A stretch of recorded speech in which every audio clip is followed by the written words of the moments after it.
In this video, we'll briefly look at some key terminologies around cancer treatment, and then we'll go on to explore the four main categories of cytotoxic chemotherapeutic agents.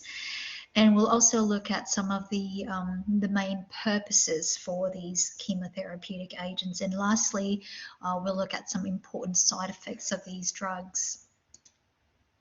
So let's firstly look at some terminologies when we speak of cancer treatment. Usually when we say cancer treatment, we're sort of looking at two main ways. One's localized treatment and the other one's systemic treatment. When we refer to localized treatment, we usually refer to surgical removal or radiotherapy. So with surgical removal, obviously it means we're removing the cancerous tumor from specific locations, like specific organ. Similarly with radiotherapy, it targets specific locations, specific cells in specific organs. Whereas with systemic cancer treatment, it refers to anti-cancer drugs that will target these mutated cells systemically. And if you look at the right-hand side of the slide, there are four main ways in which these drugs can target the cells systemically. One, cytotoxic chemotherapy, which this video is all about. And then you've got the hormone therapy, targeted therapy, and immunotherapy. Now, it's important to remember that cytotoxic chemotherapy is different from hormone therapy, targeted therapy, and immunotherapy. So immunotherapy basically means that it uses the immune system, or it targets immune system. With targeted therapy, pretty self-explanatory, it targets specific cells, and hormone therapy, it uses specific hormones. Whereas with cytotoxic chemotherapy, it means these drugs will be toxic and poisonous to the cells.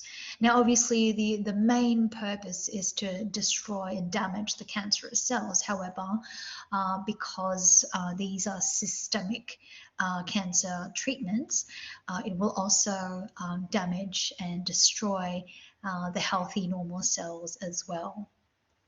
But it's important to remember that when we say chemotherapy, this term is not interchangeably used with other types of therapies. Now let's look at the actual drugs within the cytotoxic chemotherapeutic agents. Firstly, there's what we call anti-metabolites. Now, anti-metabolites specifically target the cells during the S phase.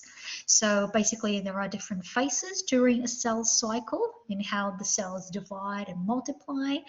And these anti-metabolites will specifically target these cells during the S phase. Now, you don't need to know these different phases. You won't be assessed. You won't be expected to remember different phases. However, what you need to remember is that these anti-metabolites will act on specific phases during a cell cycle. Okay, so anti-metabolites will basically inhibit or stop the RNA replication and stop the production of important proteins. And a good example of anti-metabolites are methotrexate. Moving on to the next cytotoxic chemotherapeutic agent, which is anti-tumor antibiotics. A good example is bleomycin. Okay, and these specific drugs will target the G2 phase of a cell cycle. And how do they basically kill the cells? They act very similarly to anti-metabolites. They will prevent the DNA, the RNA from replicating. However, the most important thing is that they act during a different phase, during a specific phase, different to the anti-metabolites. And then you've got the vinca alkaloids or taxanes. These are plant-based, so the basic ingredients are sourced from plants. Now, you're not expected to memorize or remember the different names of the plants, but just remember that they're plant-based and they specifically target the end phase during a cell cycle. Okay. And lastly, you've got the alkylating agents, which are non-specific cell cycle chemotherapeutics. That means that unlike the first three types of drugs, these ones will target the cells at any phase of the cell cycle. So it can target during the S phase, G2 phase, and any phase of the cell cycle, which is why they're called non-specific. Okay, and a good example of alkylating agents would be cisplatin. Cisplatin, cisplatin. So when it comes to the four main categories of cytotoxic chemotherapeutic agents, remember that there are four: antimetabolites, anti-tumor antibiotics, the vinca alkaloids / taxanes, and the alkylating agents. And of those four, alkylating agents is a non-specific, whereas the other three are cell cycle phase specific. Now, at what stage or for what purposes are these cytotoxic chemotherapeutics used? Obviously, they're used for curative purposes. So in order to cure entirely the patient from cancer. And occasionally, these chemotherapeutics are used to shrink the size of the tumor so that it facilitates the surgical removal of that specific tumor, because sometimes if the tumor is too big to be removed surgically, they will firstly need to be reduced in size by administering these chemotherapeutic agents. And sometimes it's also used to minimize the risk of recurrence, to reduce the risk of recurrence. So occasionally when the tumors are surgically removed, there may be cases where, or possibility of tiny little cancerous cells being micrometastasized through the lymphatic system. And in such cases, that basically has the potential for cancer to come back. And so to eliminate all risks, these chemotherapeutics can be used to basically prevent any recurrence.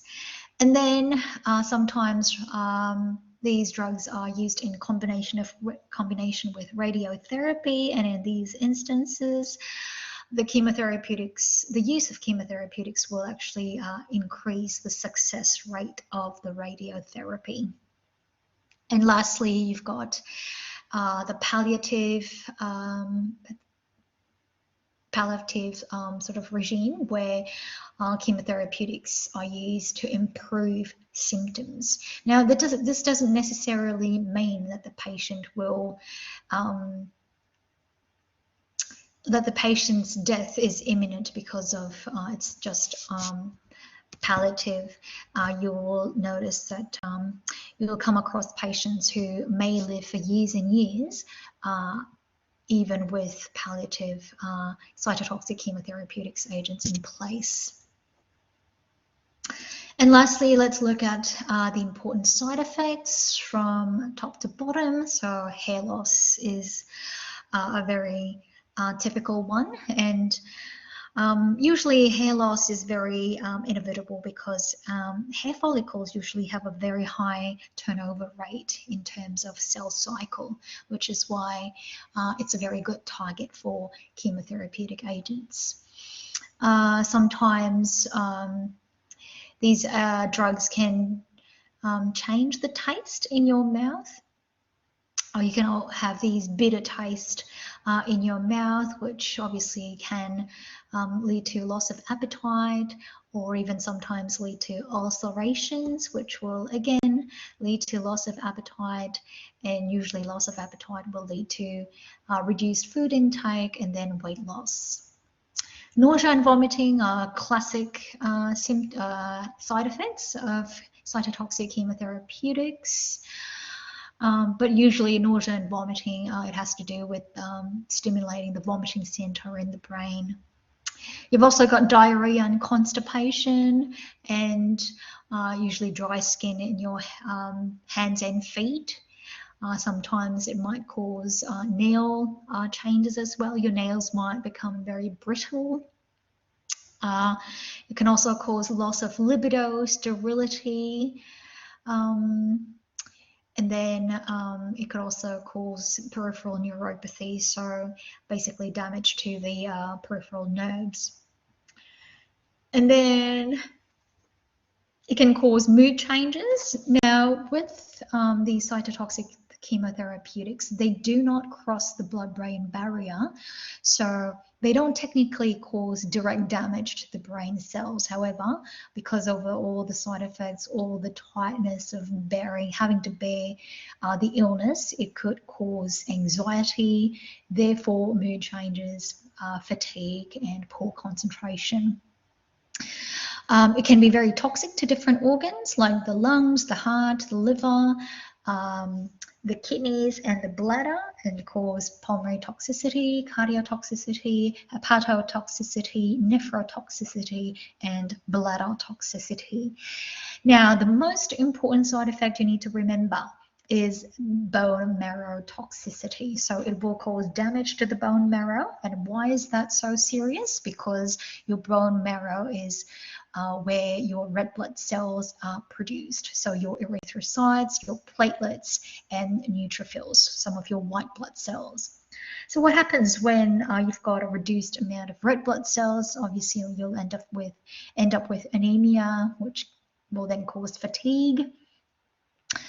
If you have reduced amount of platelets, it'll lead to thrombocytopenia, which will manifest in bleeding and bruising, delayed clotting.